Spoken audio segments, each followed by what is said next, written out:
ഞങ്ങളങ്ങനെ വന്ന് കണ്ണൂർ റെയിൽവേ സ്റ്റേഷനിൽ വന്നിറങ്ങി വന്ദേ ഭാരതിൽ. അങ്ങനെ ഞങ്ങളെ ഇറക്കി വന്ദേ ഭാരത് ദേ പോവാണ്. ഞങ്ങളിനി കണ്ണൂർ റെയിൽവേ സ്റ്റേഷനിൽ നിന്ന് നേരെ പോണത് നമ്മുടെ കൊട്ടിയൂർ അമ്പലത്തിലേക്കാണ്. റെയിൽവേ സ്റ്റേഷനിലേക്ക് പുറത്തേക്ക് ഇറങ്ങി. ആകെ മഴയൊക്കെ പെയ്ത് ഇങ്ങനെ വെള്ളം കെട്ടാണ്, റോട്ടിലൊക്കെ നനവാണ്. കാര്യമായിട്ടുള്ള മഴയൊന്നും പെയ്തിട്ടില്ല കണ്ണൂർ ജില്ലയിൽ. അപ്പോൾ ഞങ്ങളിങ്ങനെ റെയിൽവേ സ്റ്റേഷനിൽ നിന്ന് പുറത്തേക്ക് ഇറങ്ങി ഞങ്ങൾ ഇവിടെ വെള്ളക്കെട്ടുണ്ട് കേട്ടോ. നേരത്തെ പെയ്ത മഴയുടെയാണ്, ഇപ്പം നിലവിൽ മഴയില്ല. ഞങ്ങൾ എന്നിട്ട് ഒരു K S R T C bus stand അന്വേഷിച്ച് നടക്കുകയാണ്. K S R T C bus സ്റ്റാൻഡിലേക്ക് ഇങ്ങനെ നടന്നു പോയിക്കൊണ്ടിരിക്കുകയാണ്. കുറച്ചങ്ങ് മുന്നോട്ട് പോയാൽ K S R T C bus സ്റ്റാൻഡാണെന്ന് പറഞ്ഞ് ആ ബസ് കയറി അവിടുന്ന് കൊട്ടിയൂർ സ്പെഷ്യൽ ബസ് ഉണ്ടെന്ന് പറഞ്ഞു. ആ ബസ്സിന് പോകാൻ വേണ്ടിയിട്ട് പോവാണ്. ഇവിടെയൊക്കെ വെള്ളക്കെട്ടുണ്ട് കേട്ടോ കണ്ണൂർ ബസ് സ്റ്റാൻഡിലൊക്കെ. അങ്ങനെ ഞങ്ങൾ ബസ് സ്റ്റാൻഡിലെത്തി. ഇവിടുന്ന് സ്പെഷ്യൽ ബസ് ഉണ്ടെന്നാണ് പറഞ്ഞത്. പ്രൈവറ്റ് ബസ്സും കിട്ടും, പക്ഷേ വേറെ റൂട്ട്. അങ്ങനെ ഞങ്ങൾ K S R T C കയറി. കെ എസ് ആർ ടി സിയിൽ കാട് വഴി ഇങ്ങനെ യാത്ര തുടങ്ങി. കുറേ അങ്ങോട്ട് ഒരു 10 കിലോമീറ്റർ മുമ്പ് യാത്ര തുടങ്ങി. ഞങ്ങൾക്ക് 10 കിലോമീറ്റർ മുമ്പ് ബ്ലോക്കൊക്കെ കിട്ടിയായിരുന്നു. അങ്ങനെ ഞങ്ങൾ കെ എസ് ആർ ടി സിയിൽ ഇങ്ങനെ പോയിക്കൊണ്ടിരിക്കുകയാണ്. അടിപൊളി കാടാണ്. അതായത് വയനാട് ജില്ലയുടെയും കണ്ണൂർ ജില്ലയുടെയും ഒരു അതിർത്തിയായിട്ട് വരും ഈ അമ്പലം. ഭയങ്കര പീസ്ഫുള്ളായിട്ടുള്ള അമ്പലമാണ്. അങ്ങനെ ഞങ്ങൾ കെ എസ് ആർ ടി സിയിൽ വന്ന് കൊട്ടിയൂരെത്തി രാത്രി കാണുന്ന കാഴ്ച ഇതാണ്. അമ്മാതിരി ജനം രാത്രി. എല്ലാവരും വന്നിറങ്ങിയിട്ടുണ്ട്. അതായത് ഏറ്റവും കൂടുതൽ കർണാടക അങ്ങനെയുള്ള പുറത്തുനിന്നൊക്കെ ആൾക്കാർ വന്നിട്ടുണ്ട്. ഇതാണ് അമ്പലം. അവിടെ സ്ഥിരം അമ്പലം ഇതാണ് സ്ഥിരം അവിടുത്തെ അമ്പലം. ഈ ഉത്സവത്തിന് വേണ്ടി കെട്ടി ഉണ്ടാക്കണതാണ് നമ്മുടെ ഈ അമ്പലങ്ങൾ.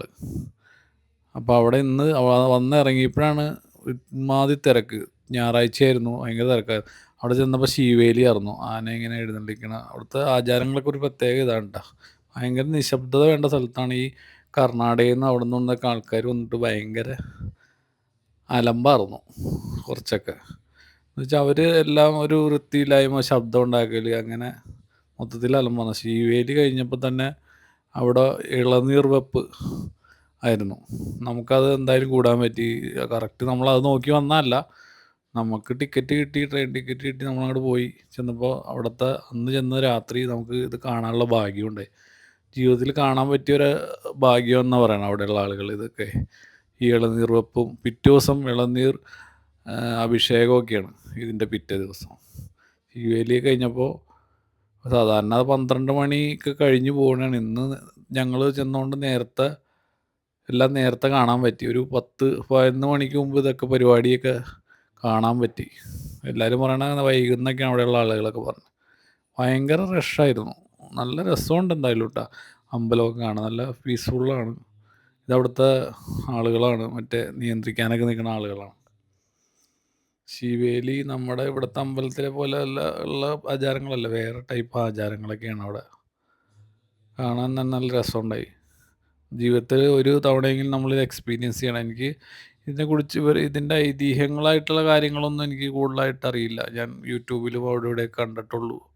ഇവിടുത്തെ ഐതിഹ്യം ശിവൻ മറ്റേ ദക്ഷൻ യാഗം നടത്തിയ സ്ഥലമാണ് എന്ന് അതായത് അറിയപ്പെടുന്നത്.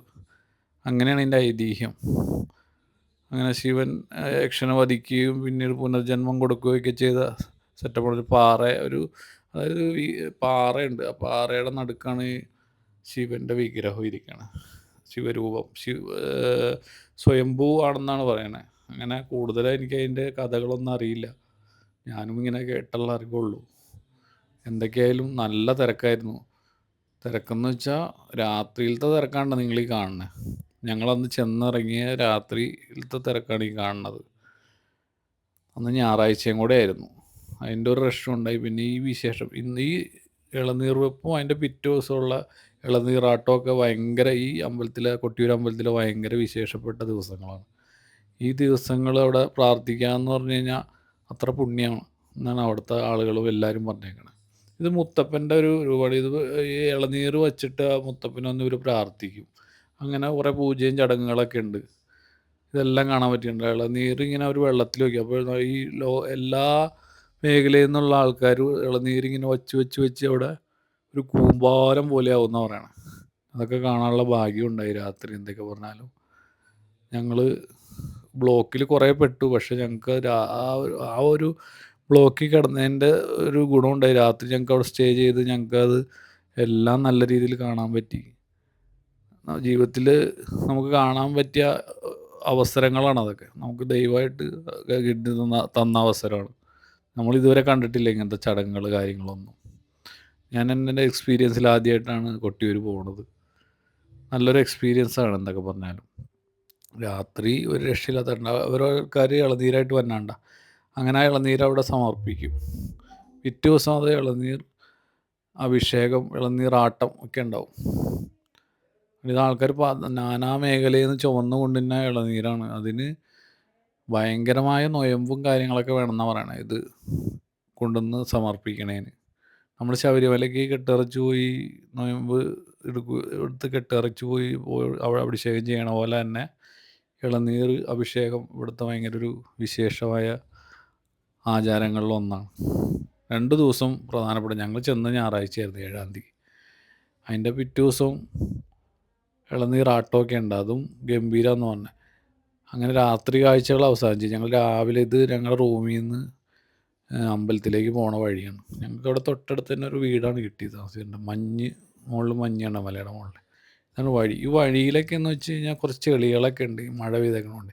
ഇതാണ് ആ അമ്പലത്തിലേക്ക് പോകുമ്പോഴുള്ള പാലങ്ങളും.